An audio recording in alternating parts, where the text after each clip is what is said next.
Welcome back to another episode of RNT Fitness Radio. I hope you guys are having a great week so far. This week, if you are a biochemistry or a nutrition geek, then this episode is for you. Jake Carter, the guy that we had on the line,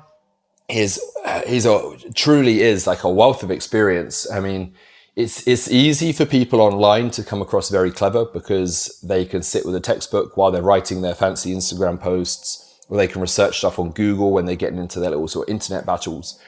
But to do a live podcast like this for over an hour, go through a multitude of topics, and for Jake to be able to pretty much know every single chemical pathway that we were talking about is a testament to his knowledge. Really, really interesting.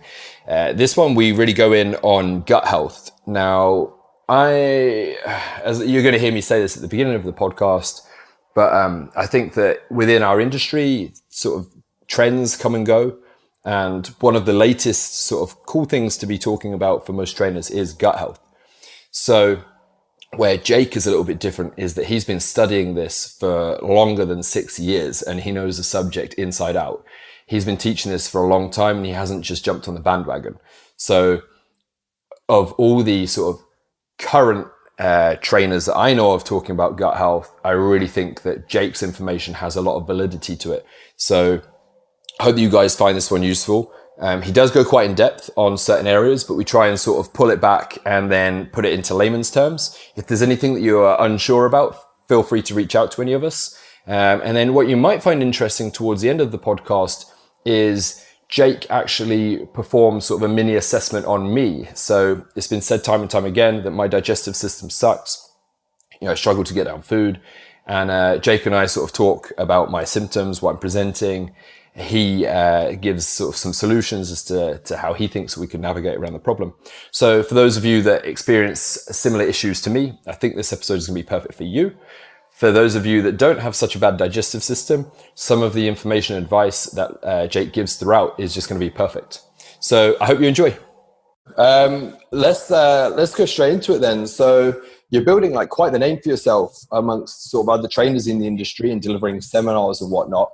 But for our demographic and listeners out there that perhaps haven't heard of you, sort of more the general population, just give people a rundown as to sort of who Jake Carter is. Like what initially drew you into training yourself? What then led you to becoming qualified and wanting to do it as a career? Let's go through all of that. Okay, so I guess it started when I was 15, when I was at school. I just wanted to train. And you know what? Ever since watching, what was it? I think it was Predator. Predator with Arnie. Yeah. Like I watched that, and then there's the bit where they go for the handshake with the biceps. And then since then, I was like, okay, I want to get into training. And then I was 15, and I managed to like start training when usually it should be like 16. And I was loving it. I was doing pretty well, to be fair, but I was just hitting it hard, going all the time. When I hit 16, and I was in like my first year of sixth form. The manager of the gym goes, "Look, we know you're not qualified, but you know your stuff. You're in here all the time. How about you working for us? Cash in hand." I was like, "Yeah, okay, cool." So I dropped out of school to start working in a gym as just like a fitness instructor. Mm-hmm. And I was there probably for probably a year. But because I was there, I met someone who teaches at college, and they're like, right, okay, you know your stuff. I was like, okay, sweet. And we can put you onto the last year for becoming a PT. So I was like, okay, I'll do that. And as soon as I did that, I was qualified at 16 and was self-employed. But I got injured because, like any typical gym rat, when you're young, you're just going in hard, you're lifting heavy weights, you don't know about technique, you're just training all the time. Yeah. And I got injured. I had a bulge disc in L3-4 and L4-5. And this really prevented me from representing what I was trying to deliver. So I could not really look the part. And I was PTing against some guys which had some size on them, especially I was 16 at the time. I was about 9 stone, and I had to set myself aside from the typical team and the crowd, and the only thing what I could really control and modulate was nutrition. So I started trying all these funky diets, paleo, keto, intermittent fasting, you name it. I mixed them all together, whatever. I tried it. Any supplement, I tried it. I researched it. And that's where I really found my passion for nutrition, because you could have such an influence on the body and such control just by manipulating certain aspects. And then from that, I started to get into shape, started training again. And then I had a slap tear in my shoulder. Mm-hmm. And this was like just got into training, just been training a year and getting back into the swing of things. And then it hit me hard. I was like 17, had a slap tear, and it really knocked me back. But that's when I started looking, okay, how can I remediate this? And I started looking more into inflammation, looking into curcumin, vitamin D, omega-3. And that kind of led me into the root of like functional medicine and how I could look at really addressing and healing my body. And from there on, it led into me, going down the typical route, doing like being a team leader, then presenting nationally for a PT organization, probably early 20s or so. And from then, led to where I am now, which is teaching internationally. So so how old are you now? When did the 2 injuries occur? So you started training at 15. Yeah. 16, you pretty much started down the PT route. How old were you when you had the 2 injuries? I think it was like 16 and it's like between 16 and 18 when I had those 2 injuries.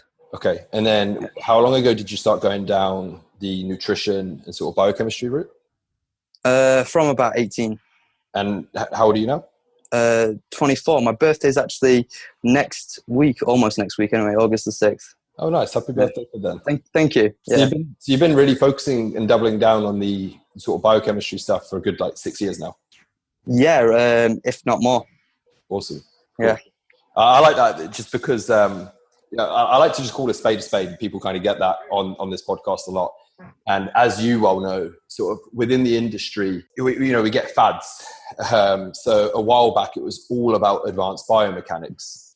And now more recently, and I think hopefully you'll agree, is a lot of trainers are sort of trying to go down the gut health route, but perhaps not really actually having the understanding that they should. So it's actually quite refreshing to hear that you've been studying this for the past 6+ years. Yeah. And you've really developed a passion on it rather than just jumping on the bandwagon, which is something I spoke to Nathan about, and I had a background on you, which is why obviously we want you on the podcast. But do you agree that it's kind of almost become like the Kool-Aid sort of thing, like the cool thing to talk about? Yeah, it's which in a way is great.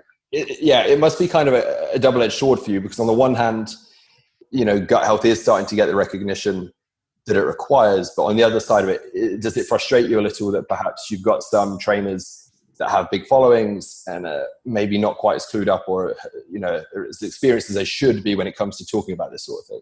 You know what? That actually doesn't annoy me, because at least they're informing people on the value behind gut health. Fair enough, it might not be accurate, and fair enough, they may actually just be doing it to look cool or smart or to get followers. But at least they are spreading the message of the sheer importance of gut health, and hopefully it would ignite some people's interest to delve into it a little bit deeper. So no, it doesn't really annoy me that. What I do find which annoys me is the people which say absence of evidence is evidence of absence, and where they say if there's no studies stating it, it's clearly not real. Or where they say, well, this study was done on a mouse, how could this possibly be represented in a human model? And that's where people are actually trying to shoot other people down and discredit a certain service, what they may be doing, just to either look good for themselves or to have that comparison, to put themselves on a pedestal. And that's the sort of thing, that's unfortunately the only real thing in the industry which will annoy me as such. Yeah, we see it a lot, right? It's kind of, people can't give that much value themselves, so it's easier to try and knock on other people and what they're doing. I'm not going to name anybody, but there's one trainer that that's in mind. You read his content, and it's constantly about what other coaches are doing. Just bashing people. Yeah, and it's like, dude, you do you. Everyone else can do them. As long as nobody is willingly giving wrong information, giving out harmful information, then just do your own thing, stay in your own lane. Exactly. No, I completely agree. For those, this isn't one of the questions that I was going to ask, but just sort of seeing as we've gone off on this slight tangent, for those that are listening, perhaps trainers themselves or even general population, do you have any good resources? And I'm selfishly asking this to myself as well. Do you have any resources that you tend to recommend? Any textbooks that you're a fan of that kind of break it down into layman's terms? Or any websites? Is there anybody that you've learned from that you think are a good go-to person? I know the stuff where I go now, but that's rather technical. Yeah. That's heavy, but for layman's content, I really don't know. Not for layman's content, no. I can tell you where to go where you can find some really hardcore, heavy material. Making it regressed and easy reading, I'm not too sure, unfortunately. Could you still give me a couple of points just myself so I can check it out? I mean, most of it's probably going to go over my head. But, yeah, sure, yeah. I find this stuff fascinating. So there's Michael McAvoy. Yeah. Metabolic healing. Metabolic healing. Yeah, this guy's a functional wizard. It's pretty in-depth stuff, right? yeah, it's heavy. You also have, I've just been looking at the Microbiome conference in Germany, actually, which looks really good. There's another guy who's phenomenal, Jason. I'm just trying to find you his second name. Really good for the microbiome. If you just bear with me a second, I'll be able to find you. Absolutely. Not a problem. These podcasts are always kind of a handy tool for Akash and I to kind of learn a little bit ourselves selfishly. We're trying to do this for the listeners, but it's always cool. Yeah. I'll have to find you this other guy's name out. Something like Jason Herrick or something. And then we've also got, there's Alessio. This one is leading in the kind of realms of tight junction proteins. Okay. And then we have, what I'll do is I'll find it whilst we're speaking, and I'll let you know at the end. Yeah, if it's easier, you can even give it to us at the end, and I can add it into the show notes. I just thought I'd throw that one in there, just my own sort of game. Just got my phone in front of me, just typing them down now. Let's just kind of go off track again. This wasn't part of the questions, but for the listeners out there, talk about the microbiome. Just what is it in a nutshell? Okay, so it's constantly changing, first of all. It's the bacteria within us. And it's not just isolated to our digestive system. We have it in our nose, we have it in our mouth. And it's basically an ecosystem. And it dictates a lot of neural function and how we actually work. And it's got a bi-directional communication to the brain. So if there is an imbalance with our microbiome, it can really dictate and audit a lot of functions with our brain chemistry. And the microbiome is responsible for producing the likes of certain B vitamins and vitamin K. It's essential for phase 3 elimination of toxins. It helps with prevent any translocation of pathogenic organisms or macromolecules or toxins through the intestinal lining. And it also produces a lot of your neurotransmitters itself. So it produces roughly 66%. We make 95% of serotonin there. And within the enteromycin cells within the mucosa, we produce 400% more melatonin than we do in the pineal gland. So it's essential, just in terms of our brain health, that we really look at our microbiome, our gut health, because this is why we have such phrases as gut feeling or butterflies in our stomach. We're subconsciously aware that it has this control and function. It's the second brain. Mm-hmm. And if we have a disrupted, or let's say if we have dysbiosis, this can lead to a whole number of issues, especially with inflammation. So it can lead to certain pro-inflammatory chemicals being released, such as lipopolysaccharides. And these are the most inflammatory substance known to man. And these have been linked to insulin resistance, systemic inflammation, issues with the liver, depression, and they create a lot of issues. Furthermore, if we did have dysbiosis, it could lead to us hosting parasites, which would then cause malnutrition. It can, again, create issues with inflammation, or we could have high levels of beta-glucuronidase where we reabsorb our estrogens. And, it's absolutely essential to look at and address and work with the microbiome. But it's important to understand that it's constantly changing. It's like a rainforest. What we want is a large diversity of species and density of species. So it's not just about, okay, this probiotic's got so and so billion kind of like quantity in it. No, we want a broad range kind of probiotic, and there's data now stating the actual efficacy of probiotics and saying that it's questionable. They don't actually re-inoculate the system, because there's anywhere from 10 to 30% of our own natural microbiome that we can actually properly culture. Okay. So that means there's anywhere from 70 to 90% that we can't replicate. We do not know. And we're heavily outweighed. Now, some people say we're 10% human, and some people say that it's smaller than that. But the studies show we have at least 8 trillion more bacterial cells than human cells. Wow. So that's a lot, right? But that's the minimum amount what we have more.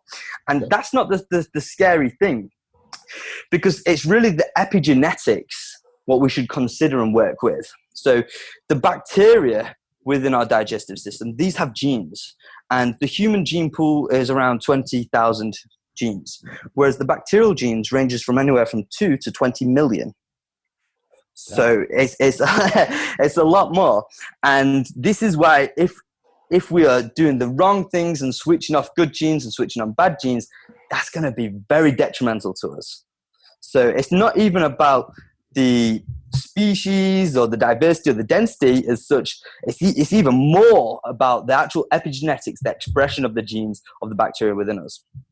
Damn. Okay. I don't know what to follow up with that. I'm trying to think. That's completely throwing my line of questioning off, which is great, by the way. Like, okay, I'd rather go down this route. Akash, have you got any questions? Yeah. So let's break it down a bit more simply now, because that was quite in depth. For our clients, or listeners who are listening, who are more of the general population, from what you've just said, what do you think the main kind of take-home point is from that? Okay, so we have to understand and appreciate that we have these bugs within our stomach, and we need them to be working with us. We need it to be a working relationship for them, and they need to do stuff for us. So we can't be constantly feeding high sugar foods or like pro-inflammatory foods, because this will lead to the overgrowth of certain species that we don't want, and that could be problematic. So we have to... Sorry, Jake, I just interrupt. For when you say pro-inflammatory foods, what do you mean there? Just so we're clear. Okay, so pro-inflammatory foods can differ from one person to the next. Now, the typical ones are your gluten and your wheat, right? And the thing is with gluten, I know you want to touch on this later, the biggest effects with gluten actually happen within the brain. So people might think, okay, I don't bloat when I consume gluten, but they're not really aware of the mal-effects it's actually having on their brain, the cognition, the tryptophan, the hyperfusion of the brain, where it decreases the blood flow, and it's been heavily linked to schizophrenia, depression, anxieties, and all these other factors. But it does increase pro-inflammatory markers. That's gluten, and then wheat does too. And then we also have someone may be sensitive to nightshades, which is a classification of foods such as your tomatoes and your peppers and your potatoes. And then these are rich in glycoalkaloids, and this could increase inflammation on the intestinal border. But that's if someone is sensitive to it. Or you have lectins. Someone may be sensitive to lectins, and this could be pro-inflammatory. But generally the typical ones would be your gluten and your wheat. And are you saying gluten and wheat across the board, or only for certain people? So far what I've seen across the board. Okay, so you say no one should be having gluten or wheat. Yeah, that's the thing. No one should be having it, because even if they don't test positive for anti-gliadin antibodies, it doesn't say that it's not decreasing the mucosa or increasing zonulin and leading to tight junction protein loss. So you yourself, do you follow effectively a gluten and wheat-free diet? Definitely, yeah. Okay. Yeah. Interesting. Yeah. So people largely associate. So what? Just leading off that, what negative side effects? I know you've said the the depression, anxiety, all that, but I mean, for example, I have gluten and wheat every day, but I don't suffer from any of those symptoms. So what do you think? What do you think the case is there? Like, what do you think I should be looking out for? Sorry, the signal just cut out a little bit then. What were you saying? So for example, I have gluten and wheat every day in my diet. Through things like sourdough toast every morning with eggs in the morning. So, but I don't suffer from any of the symptoms you've just mentioned. So what do you think I should be looking out for? What do you think is going on in my body that I need to be aware of? Well, first of all, when people say this, I'm not saying this is the case with you, but if a general pop client says this, largely they are so disconnected from their body. They have such a lack of self-awareness, and they have such a suboptimal level of standards. They don't know what normal feels like, let alone what good feels like. Okay. Now, and they're unaware of what certain markers would be representing poor gut health. So people may think it's fine to feel a little bit of gurgling from your stomach, or a little bit of pain on the left side of the ribcage, or if they have dry skin, eczema, spots, loose stools, constipation, bad breath, poor recovery, inflammation, brain fog, if they wake up multiple times during the night. They think this is the norm because it is the norm, but unfortunately the norm isn't healthy. Just that the norm population isn't healthy. And this is the thing with gluten. It isn't just isolated to digestive complaints. You know, when we look at the studies, we can look at, there's so many studies correlating gluten to neurological disorders. So I've not got it up now, but I believe the stats was roughly 50%, I mean, it might even be over 50% of neurological here we go, I've got it. 57% of people with neurological dysfunction of unknown origin test positive for anti-gluten antibodies. So there's a strong association there with neurological dysfunction. So Jake, for about 2-3 years, I was completely gluten-free, and Adam can attest to the fact that I would never go near it, right? Yeah. And I think to myself, I think I've got quite a high level of self-awareness in terms of different foods that affect me. But I personally haven't noticed it. So it's quite interesting you said. What I think Jake is alluding to here is that we typically, not so much long term, is that we're basing our whether we can handle gluten or not based on gastrointestinal distress. Whereas I think what Jake is saying is that it could be underlying neurologically. So to rephrase, I guess, Akash's question, is there a way of testing? You know, can you look out for anything to see? Say you do handle gluten well from a digestive point of view. Is there any hard tests that you can do to confirm whether you do have an issue with it neurologically? Or is it that from your reading, knowledge, studies and whatnot, that you just don't think it's worth the risk? It's, in my opinion, it's definitely not worth the risk, basing it from what I know. Mm-hmm. You know, in terms of the decrease of mucosa, increase of zonulin, and therefore the decreased vigilance of the tight junction proteins, the associations with, for instance, schizophrenia or neurological dysfunction, and then going through, and it's just really, it doesn't really yield any beneficial properties to consume it. Now, I'm not saying I'm a food Nazi. You know, if you do want something with gluten on, and it's going to make you happy, then have it, because it's all good and well being healthy, but if you're not happy, then it means nothing. You know. So would best case scenario, sorry to cut you, would best case scenario, your advice be to avoid it for the most part when you can? Yeah, but if you're out for a meal, for example, then it's that trade-off of, as you say, sort of happiness and social quality, and you would just limit it. Is that? But when you're going out for a meal, this is another thing. People in this kind of health and fitness world, they will isolate and limit themselves so much, and they especially if they're in prep or anything like this. Like, fair enough, if you're in prep, it's different. But if you're not in prep, you're not doing a photo shoot, you're not doing a competition, then if you're going out for a meal with your friends, enjoy it. Mm-hmm. You know, it's one meal with your friends. It's going to be good memories, and social support is a big factor on physiology, because when we look at social isolation, it's been found to increase C-reactive protein quite heavily. So this is why the elder generation, when they lose their partner, they suffer from social isolation. The inflammatory markers will go up, and this can lead to an unpreferential cascade with our physiology, especially the hormones and illness and disease. Got you. So you know what I mean? So life is for living. Enjoy it, but if you can stay away from gluten for the most part, it's probably going to be beneficial long term. Definitely. And with some people, the anti-gluten antibodies can stay residual within the bloodstream for up to 90 days after exposure. Oh, wow. So even if you had it, and then you can still have these antibodies present after exposure up to about 3 months in some people. Yeah. What about for fat loss? In terms of what, with gluten? Gluten consumption and fat loss, yeah. So with fat loss, right, the be all and end all is energy in versus energy out, right? But that is a relative variable dependent on a multitude of different factors. So we have to take into account microbial factors, neurological factors, physiological factors, and this can manipulate that equation and favor it even more. Now, if someone was consuming gluten and they were having, for instance, villi atrophy from it, so they were decreasing their nutrient absorption, well, therefore, we need the nutrients within our body because that dictates the language of our cells. You know, we need to have that absorption of the thiamine to convert pyruvate into acetyl-CoA to go down the citric acid cycle. Or we need to make sure we're getting our minerals in, we're absorbing our nutrients to actually audit the function that we desire. Mm-hmm. Yeah. Okay. How about dairy? Thoughts on dairy? Okay, so I'll hit you with this one study, okay?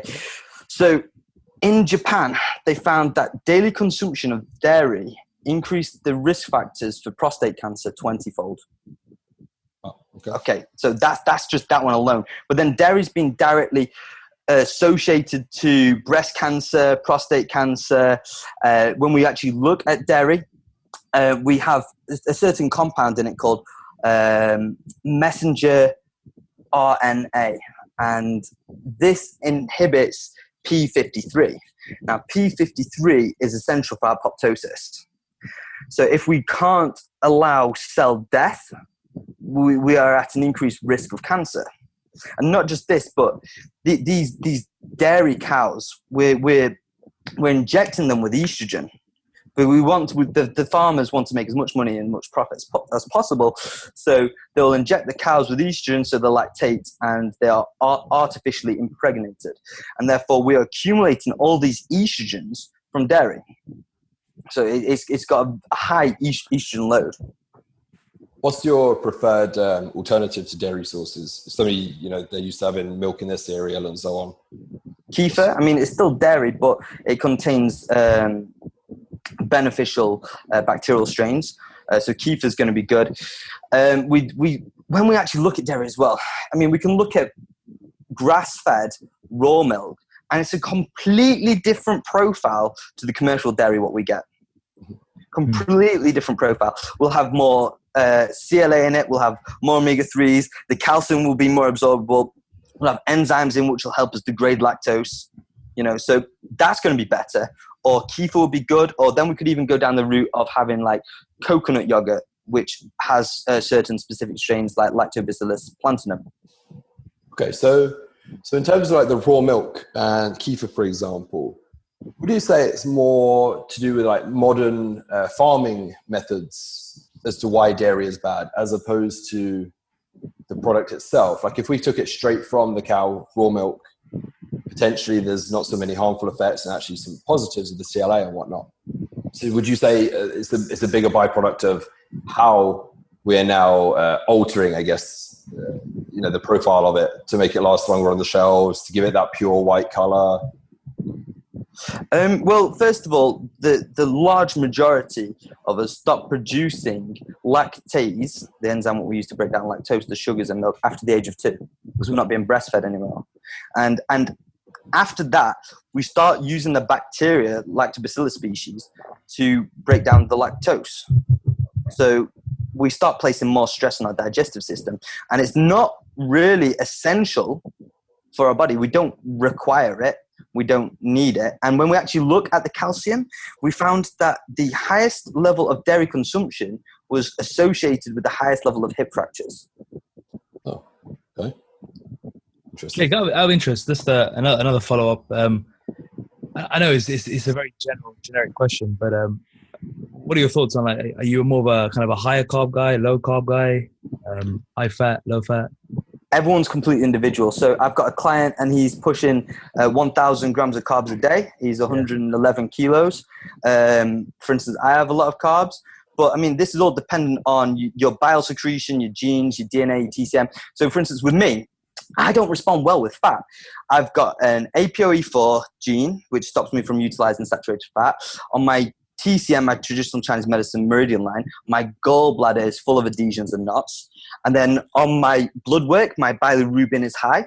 So therefore, my bile secretion's poor, so it's not binding and eliminating the bilirubin. And my subjective questions, which flag back to show that I've got poor bile secretion, such as a mucosal film on the water after passing stool after a high-fat meal, pain in my infraspinatus, or having brain fog or water retention after consuming a high-fat meal, all come back. So for me, fats isn't cool. But yet for someone, let's say, who has got possibly dysbiosis, then more fats and less carbs will probably be beneficial because the bacteria within the digestive system proliferates, breeds, and grows off carbohydrates. So we probably want to reduce that a little bit to cut off their fuel supply. Yeah, we may want a little bit of fast digesting carbs, which won't ferment, which will decrease the chance of the bacteria from proliferating. And we probably want to have that in conjunction of polyphenols, just to audit regulation of the bacteria within that. But we don't want an excess. Or if someone has high stress, on the other hand, then more carbs is going to be better because the stress is going to lower the cortisol, and it's also going to inversely increase the serotonin, which the cortisol would have depleted. So everyone's individual, completely individual. You know, it's understanding them on an individual basis, understanding what they prefer, what their body needs and works with, what it doesn't work with, and just assessing them and working with them. So if you've got a client who's you know, a general population, they probably won't know what they prefer. So in that case, are you running bloods on them, and then deciding, or are you just kind of doing it by your own instinct? How do you decide? How do you set their own diet up? So I've got a pretty comprehensive physiological biofeedback screening questionnaire what I've developed. Okay. And it assesses as much as I can assess. You know, it'll assess bile secretion, microbiome. Is this a questionnaire, or is this a... Yeah. Okay. Subjective questions. Yeah. Once you understand the physiology of the individual, are great signs. And I would love people to do blood work, you know, because we can get a lot from that. If they come back with low B12, right? Are they vegetarian? No. Okay. Is there any inflammation of the stomach? Do they have symptoms of low stomach acid? Or, okay, the iron's low. Are they do they bleed a lot? Do they have heavy menstrual cycles? No. Okay. Do they have gut-related issues? Yes. Okay. Possible biofilm. You know, we can get a lot from this, a lot from just a simple blood panel. So I always try to get people to get a simple blood panel, just for something to work with. Yeah. And everyone I will always assess using these physiological subjective biofeedback markers. Interesting. Yeah. You mentioned vegetarians there. Have you got anything? I know you're not a fan of dairy, so what kind of approaches do you have for vegetarians?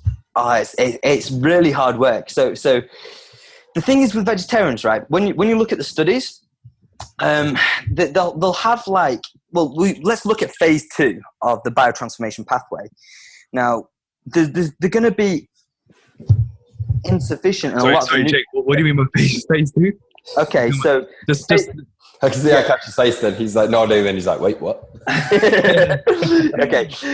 Let's look at how you detox stuff. Okay. Oh, okay. You mean phase 2 detoxification? Okay. Yeah. It's better calling it biotransformation, what the technical term is, because people have slandered detoxification, and everyone jumps in the bandwagon saying you can't detox. So as long as you call it biotransformation, which is technically what it is, it's cool. I'm with you. For a minute, I thought that's something I've never heard of. Can we still go through it though, Jake, just for the listeners here that don't have a clue about any of the phases of this? Yeah, sure. I mean, well, when we look at phase 2, you know, we require a lot of nutrients which vegetarians will be deficient in, such as like amino acids.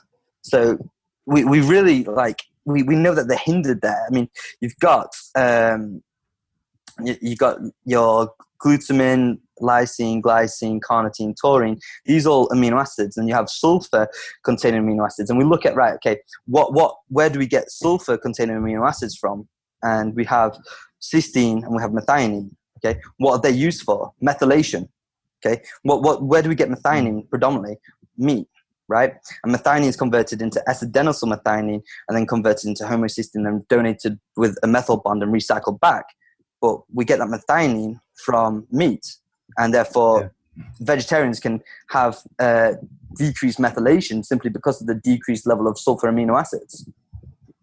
Yeah, makes sense. And so yeah, I mean, it's hard to be a vegetarian. I know there's like certain religions as well where you're vegetarian or vegetarian certain times during the week, but it just requires more work and probably supplementing with essential amino acids, supplementing with B12, probably considering carnitine maybe. Would you use things like? Would you be open to using things like dairy or tofu in these situations?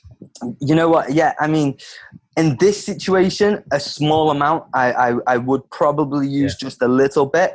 It's not the most optimal. Yeah. But it's better than nothing. Yeah. Exactly. Yeah. And then there's certain things what we can do to support that dairy, to support the digestion. Like hard cheeses will be better for them than soft cheeses. Okay, interesting. Yeah. What's an example of a hard cheese? Well, first of all, if we looked at I can't pronounce the names. I can pronounce biochem, but I can't pronounce the cheese names. but there's there's like the Italian hard cheese, and studies show it's the most effective thing for increasing GABA. Do you know which one, Adam? Italian hard cheese. I don't know. Yeah.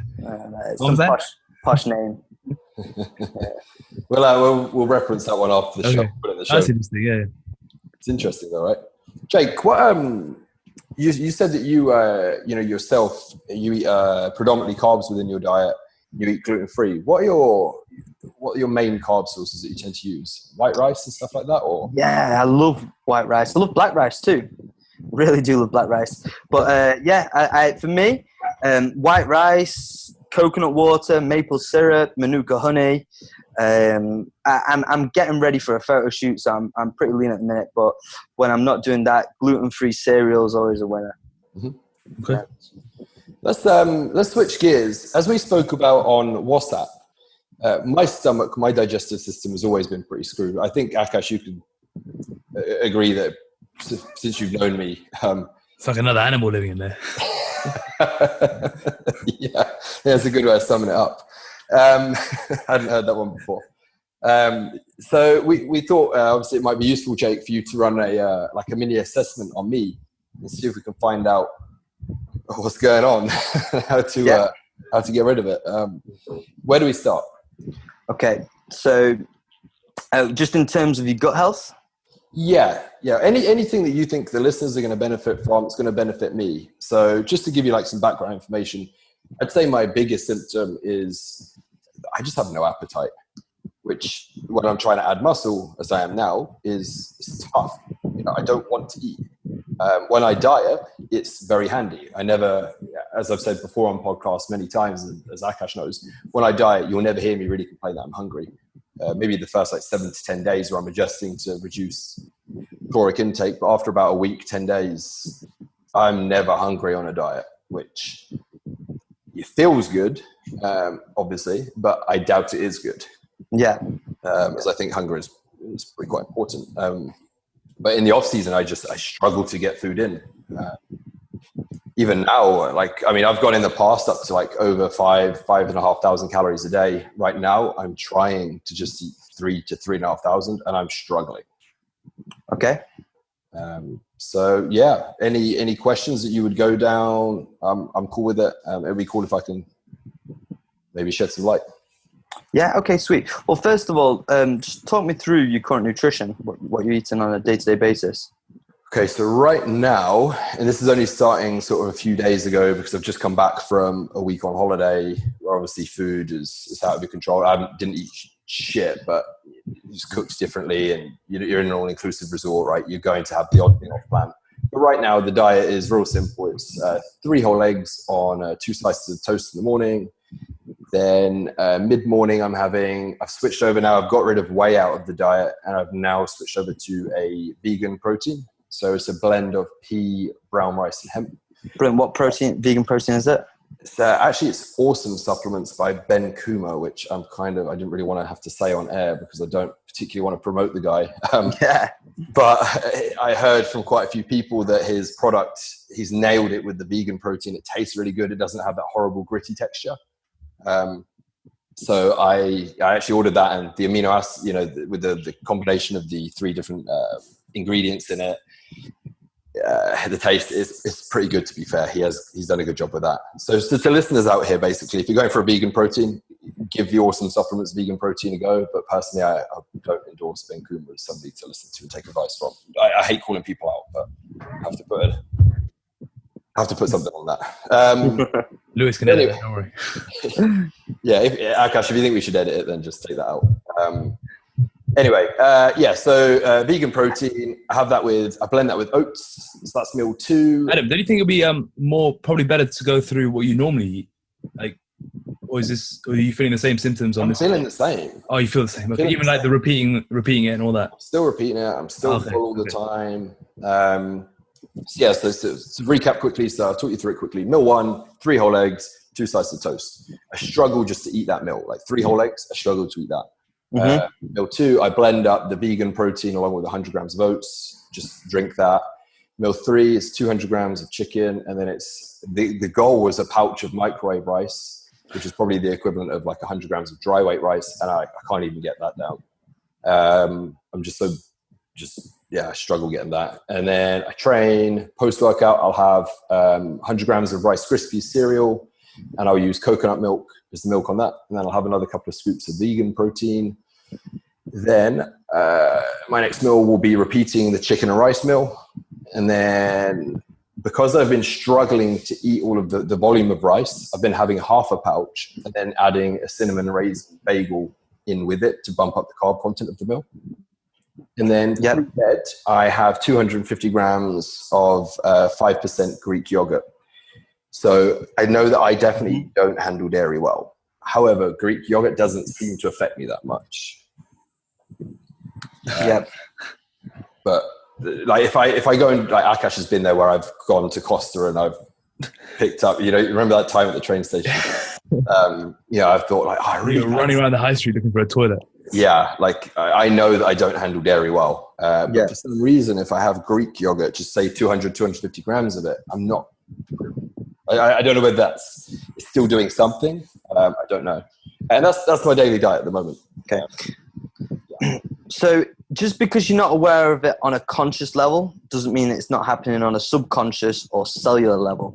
Mm-hmm. So if you have foods which are triggers and cause stuff like rapid bowel movements or loose stools or anything like that, when you eat it in excess, just because you're not eating it in excess doesn't mean it's still causing distension or inflammation to the gut, and it unfortunately, the things where you're not able to get down the white rice is probably not the cause. You do have a lot of gluten in there and a lot of other factors, and the dairy. Now, we'll go through some of these questions if you want. So we'll just start off with just like the gut health. So the first one first. Have you ever been diagnosed with any digestive condition, either currently or in the past? No. Okay. Right. So we'll move on to microbiome. That's just getting stuff clear. So do you have more than 3 bowel movements per day? The last couple of days I have actually, yeah. Okay. If you stick out your tongue, do you have geographical cracks in the center of it? Don't think so. I see Akash staring at the screen now. I'm not going to do it. I haven't noticed anything. What do you say, geographical cracks? Yeah, so just cracks. Yeah, so if you stick out your tongue and if there's cracks in the center of it, you can't really see. I've got to get a photo of this. It's in TCM, you see. If you have cracks in the center of your tongue, it can be correlated to the stomach. Another thing to look on the tongue as well, when you stick out, if there's a white mucosal film. Okay. Oh, really? Okay. Yeah, because the mouth is still the first part of the gastrointestinal tract, right? So it's funny you say that because I always tell Adam I don't agree well with dairy. So if I have things like ice cream and things, the next day I do have that film of extra mucus on my tongue. Yeah. And so I actively avoid dairy, and I tell Adam, it hurts my knees and all that, but he doesn't believe me. But I think now after listening to you, he'll Yeah, well, that's the thing, right? So the mucosal barrier is the first line of defense. It's what actually separates the outside world from your insides. And you contain a lot of your mucosal associated lymphoid tissue there and your immune cells to really regulate what permeates through the intestinal lining. So if you have anything which is perceived as a threat or damaging to the gut, the mucosal production will ramp up and it'll take resemblance upon the tongue, because that's still part of your gastrointestinal tract, the mouth is. Yeah. So as an approximate diagnostic, if somebody constantly has that white layer of mucus on their tongue, that could be a sign that they are eating something that they probably shouldn't be. Yeah, so if we're talking about food intolerances, you'd have elevated postprandial heart rate. So if you check your resting heart rate and then assess it 5-10 minutes after a meal, see if it's gone up by 5-10 beats, then your body's clearly having a stress response to the food in that meal. Yeah. Okay. Other markers would be if you have spots on your tongue, or if you were to stick out your tongue, if you had lateral serrations on the side of it, where the tongue is actually swelled inside the mouth and being pressed on the inside of your teeth, because that's like a mini allergic reaction, right? It's swelling, and therefore it can't swell anymore. It's pressing the inside of the teeth, so you have these grooves on the side of the tongue.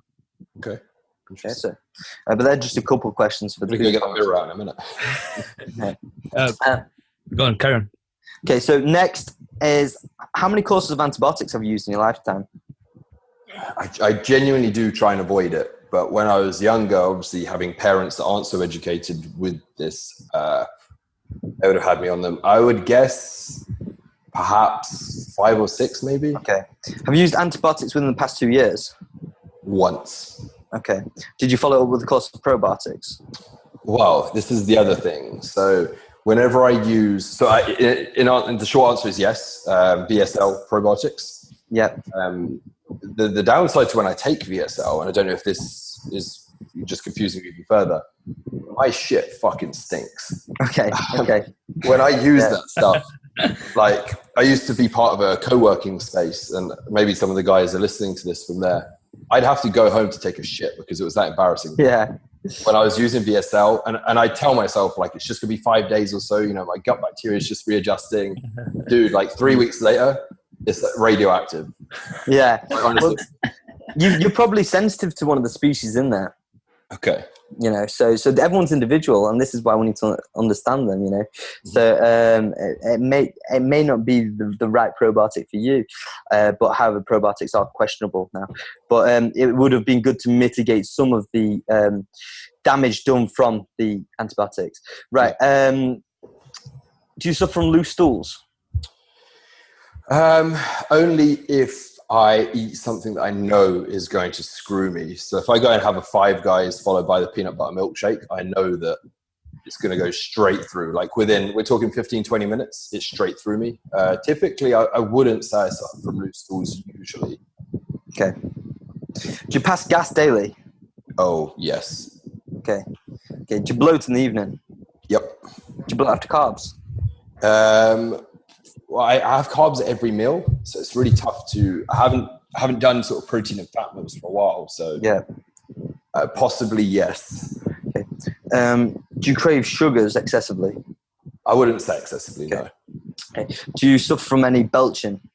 All the time, literally. Like I think Akash can. I'm burping 24/7. Right. Okay. Do you wake up multiple times during the night? Yep. Okay. Do you suffer?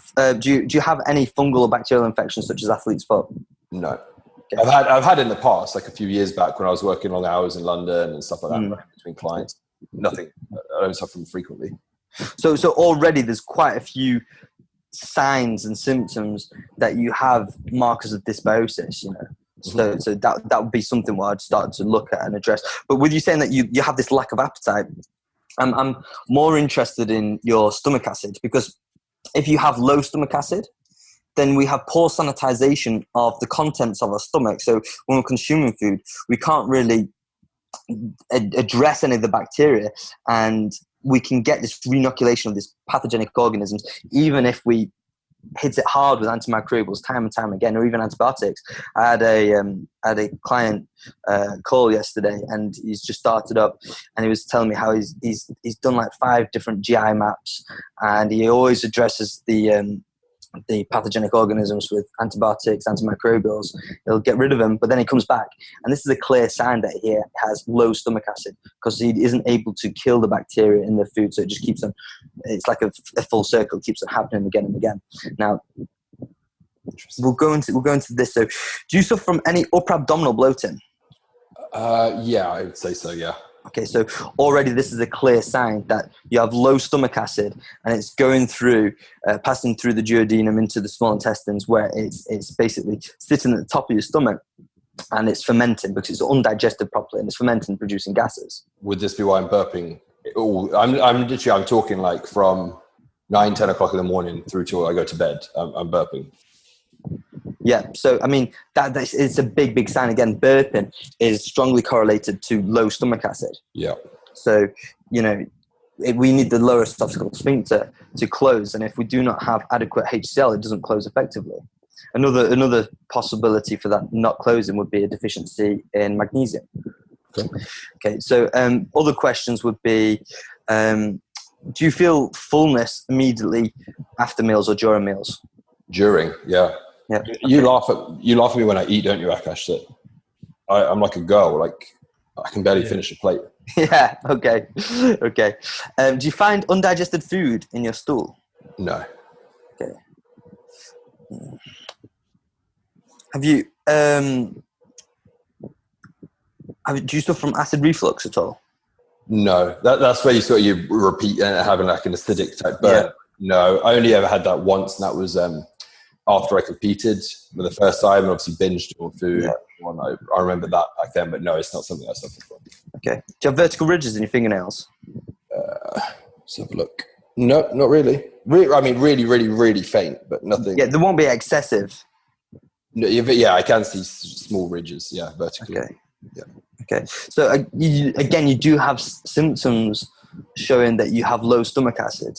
So what I would personally do is focus on upregulating your stomach acid.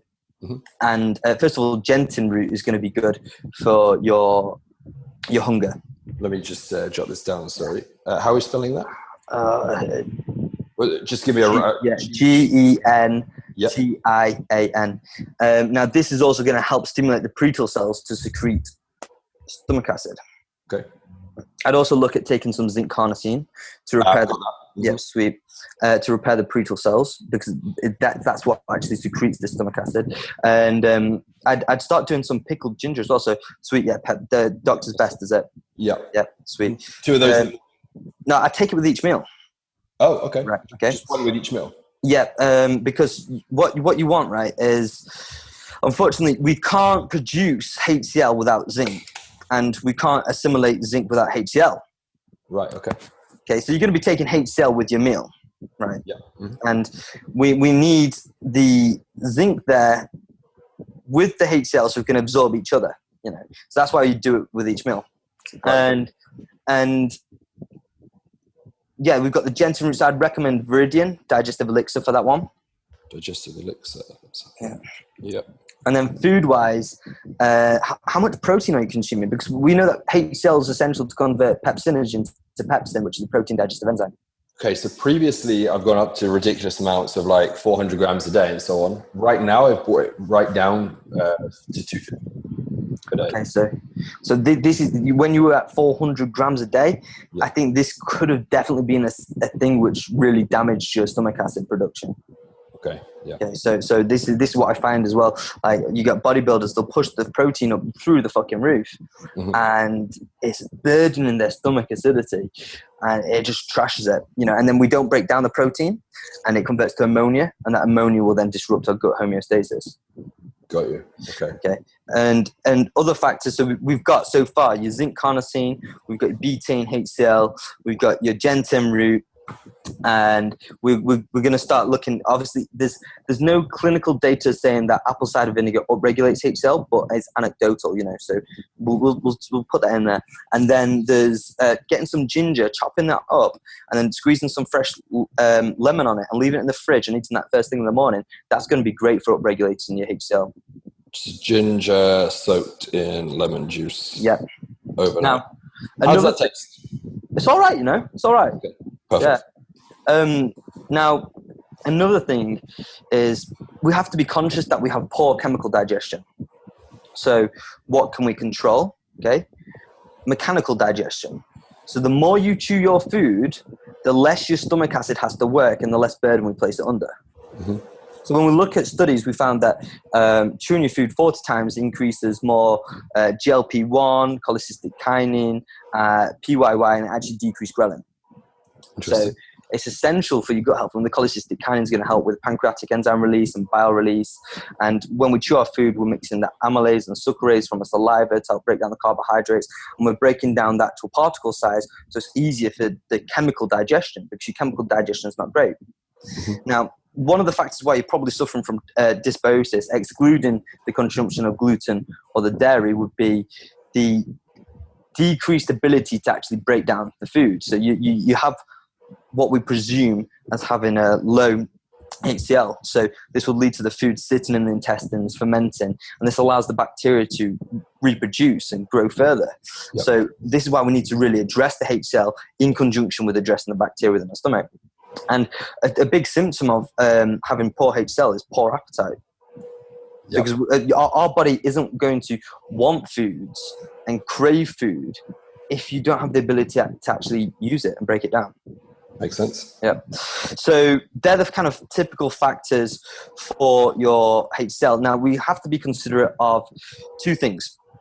Zinc, but luckily taking zinc. The second would be B12, because if you have poor HCl, there's a high chance your stomach's going to be inflamed, and if that's inflamed, there's a high chance the parietal cells will become dysfunctional.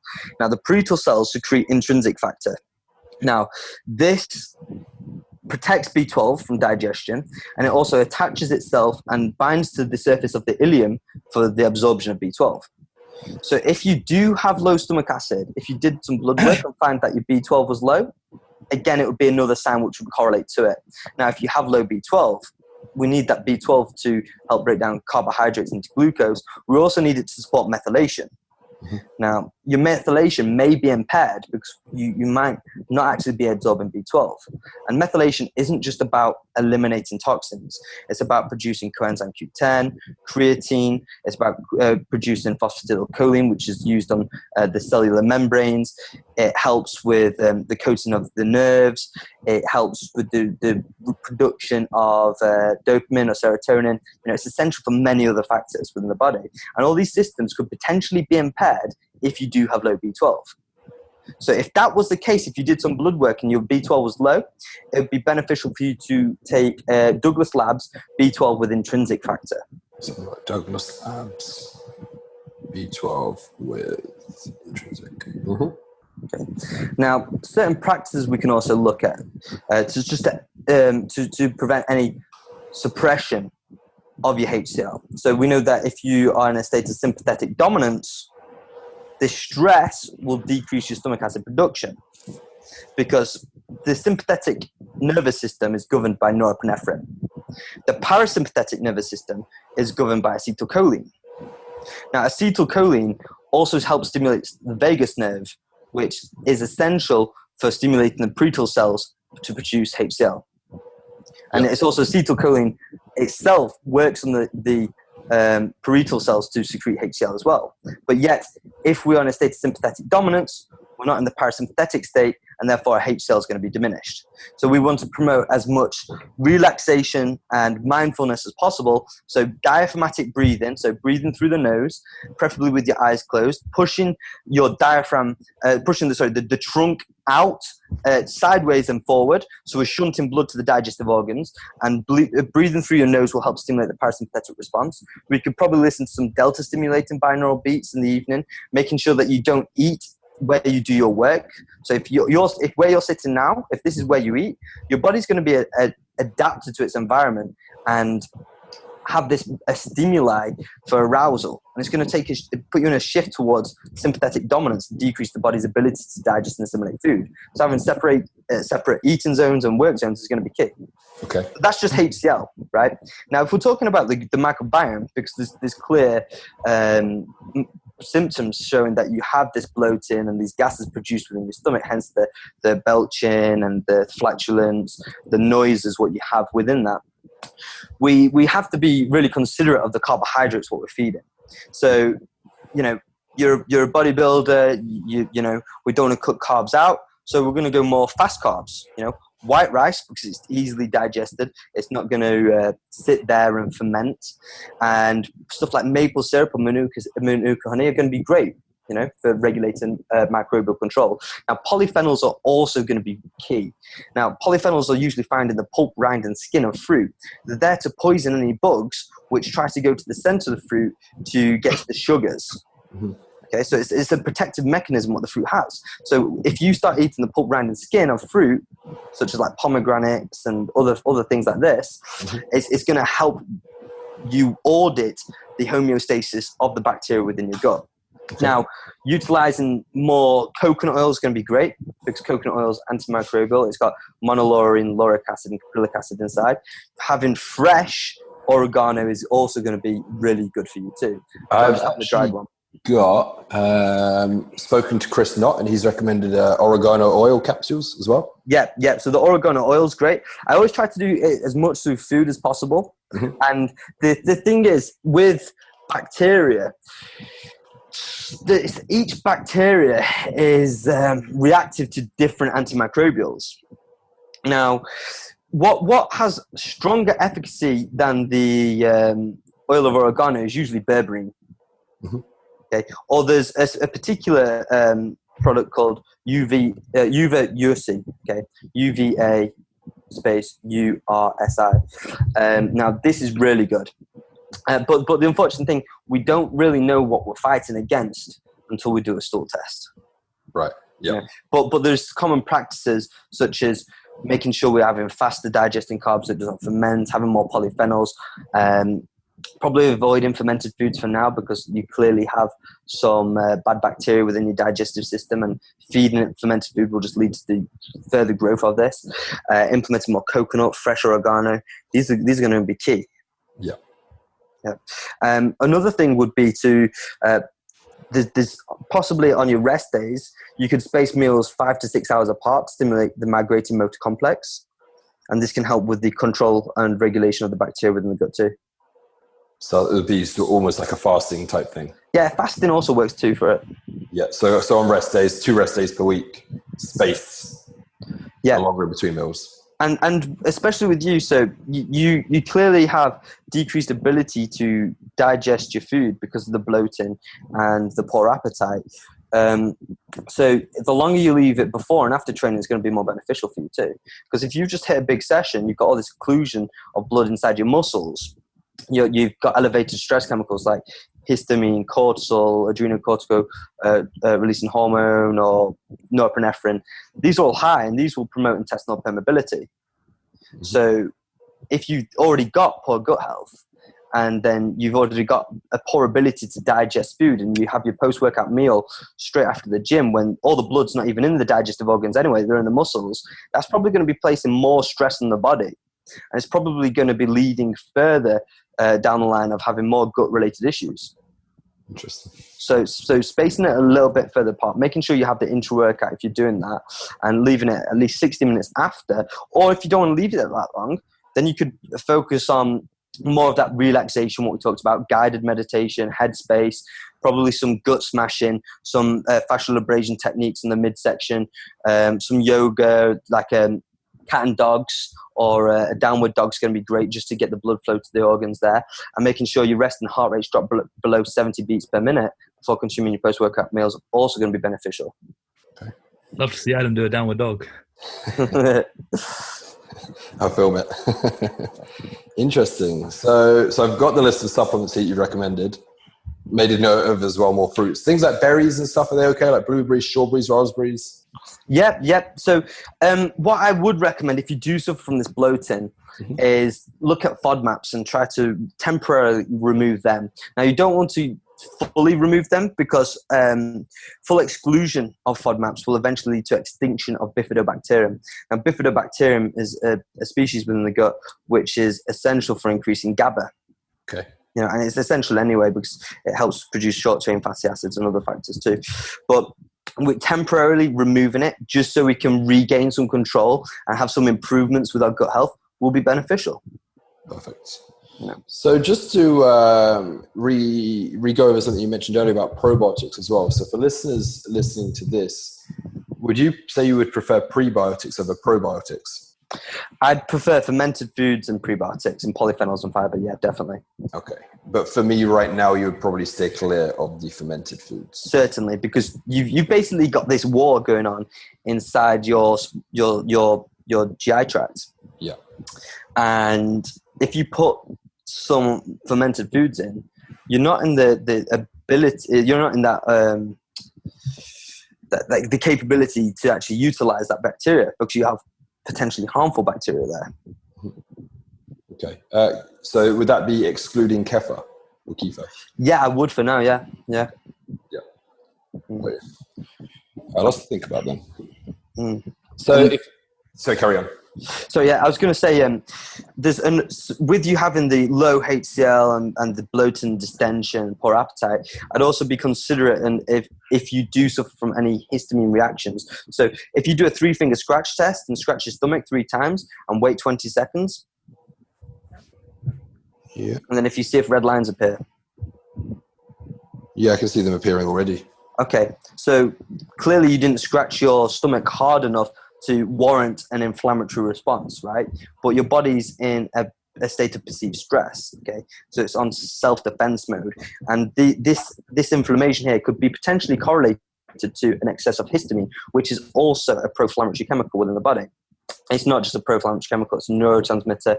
It's responsible for immune function, other factors too. Now, since you have this, I'd probably just go through a checklist and think, okay, when I have food that's been cooked for longer than 24 hours, do I suffer a tighter chest, tighter skin, a little bit more inflammation? Do I feel a bit more distended than usual? Is this the same when I have vinegar? Is this the same when I have coffee? Is this the same when I have spinach or tomatoes? Because these all contain biogenic amines, which can increase histamine. And if that's the case, you may want to temporarily remove them, or we could look at supporting your dysbiosis. Because if you do have any dysbiosis within the gut, it will decrease the working capability of DAO, diamine oxidase. Diamine oxidase basically breaks down extracellular histamine. Now, if you have any disturbances within the gut, any bad bacteria, DAO won't be working as effectively. So you're at an increased likelihood of not breaking down the histamine, which means you're at an increased likelihood of having more inflammation.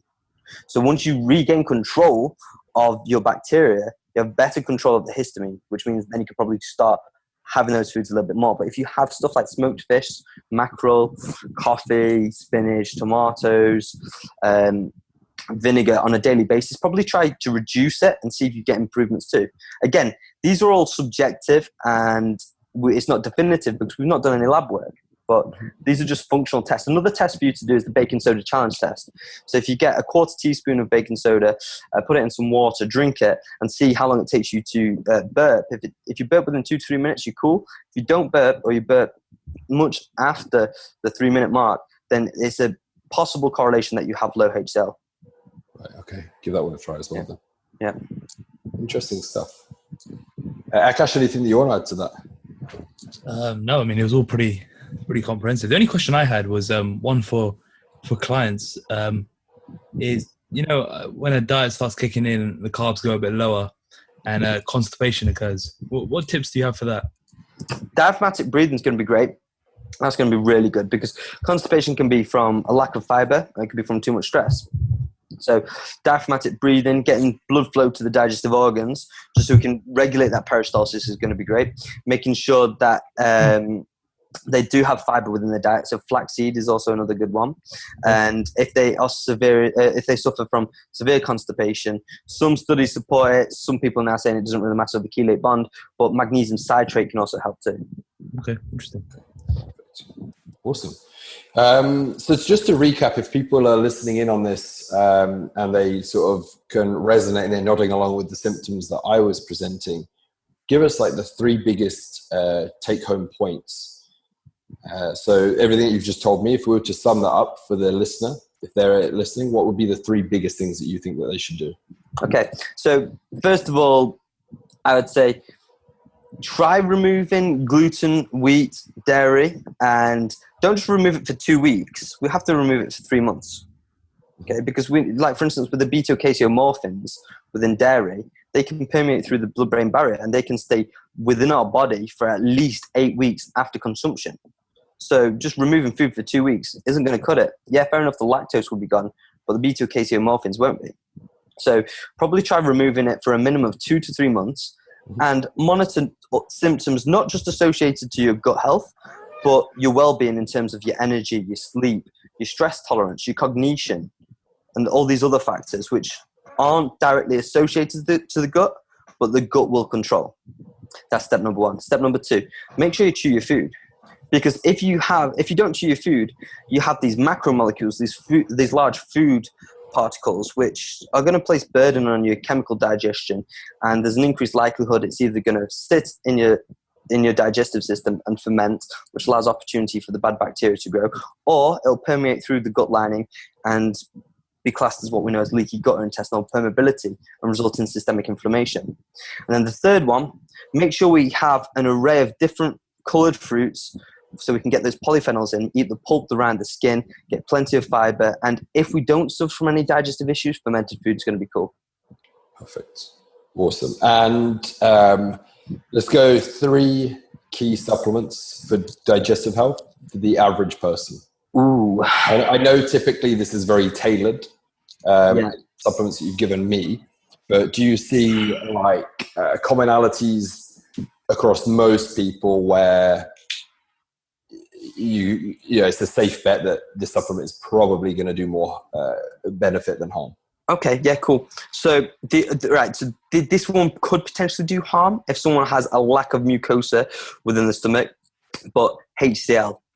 Okay. So if you have HCl and you get this burning sensation in your stomach, that's associated to a lack of mucosa within the stomach, and that's what's causing that burning sensation. So I wouldn't really push that up over 400 mg. And number 1, HCl. Number 2, zinc carnosine. Mm-hmm. So, studies have shown where they get normal elderly men, which are zinc deficient, and they gave them zinc for 6 months, and their testosterone levels went up from an average of 8 to 16. It doubled, right? So that's because zinc is essential for producing luteinizing hormone, which then triggers the Leydig cells to produce testosterone. But when we have, so it's essential for many other factors. Zinc, it's essential for immunology, cellular repair, testosterone. But when we have the zinc carnosine, the carnosine chelate bond will help repair the pretal cells, and it can help repair the intestinal barrier too. So that's number 2. So I'm going for ones which aren't solely just for gut health, but they will really help too. And unfortunately, it's estimated that anywhere from 60 to 80% of the UK population is deficient in zinc. Mm-hmm. And that's based on the RDA, the recommended daily allowance, or the recommended deficiency allowance. Then third, we have vitamin D. So again, we are heavily deficient in it. I had a client in Cyprus and his vitamin D levels tested back at 26.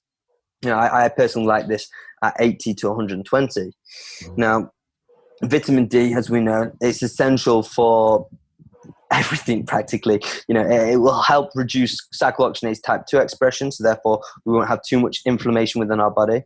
But it's also essential for the production of the mucosal barrier, and it's also essential for the repair of the intestinal barrier too. Perfect. Awesome. I like that. Great. It's good to know that I'm taking sort of the right things as well. Yeah. It's always good to have that confirmed. Before we start wrapping this up, Akash, anything that you want to add at this point?